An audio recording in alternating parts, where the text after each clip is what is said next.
Hey everybody. Good morning.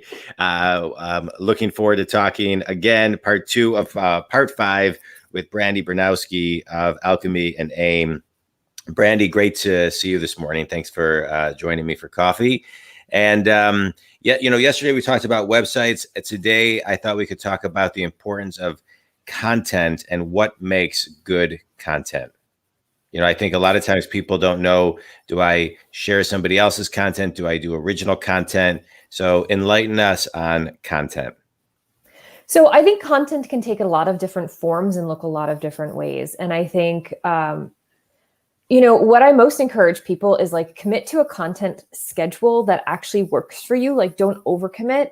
That's always something that I notice with kind of people who are just getting into the entrepreneurial space. They think they have to be on every social media network and blog and podcast and do videos too.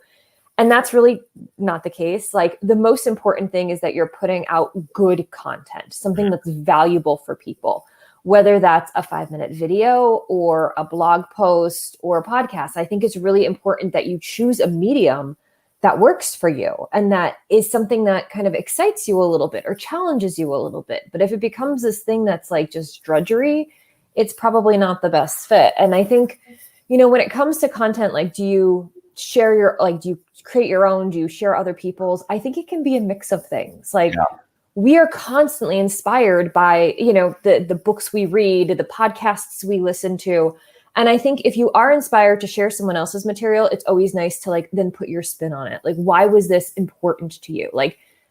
Bring something to the conversation. Don't just simply copy paste. No one wants that. You're not actually bringing any value to the conversation. And I think that is really the key when it comes to content is how do you seek to bring value or help people or provide them with some sort of insight. It doesn't have to be long, but it does have to be something that they want to come back for over and over again. That is really the key. Yeah, I'll give an example of that and tell me your thoughts. A book comes to mind as you're talking, and I love looking at your bookshelf every morning.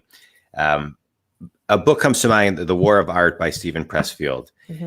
It's such a great book. And you could go and say, hey, I just read this book. It's a great book. Or I could say, hey, I just read this book, The War of Art by Steven Pressfield. He defines and articulates why we all resist and how to overcome resistance.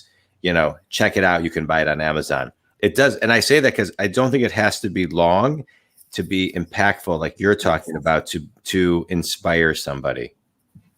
Absolutely. I completely agree with you. And I think it's also nice when we weave in story ourselves that why did that book resonate with you? Yeah. What about it just kind of, struck you in order to that made you want to share it? I think when we can start to personalize as well with our content, it also makes it more personable for the people who are reading it, and they can see the potential for themselves in it.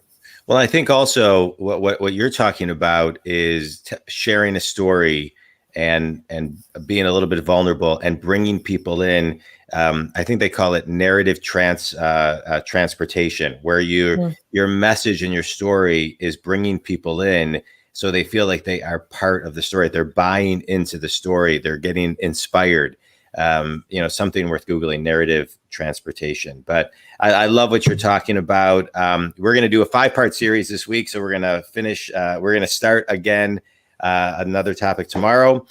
Maybe tomorrow we can talk about how you use social media to get people to your site.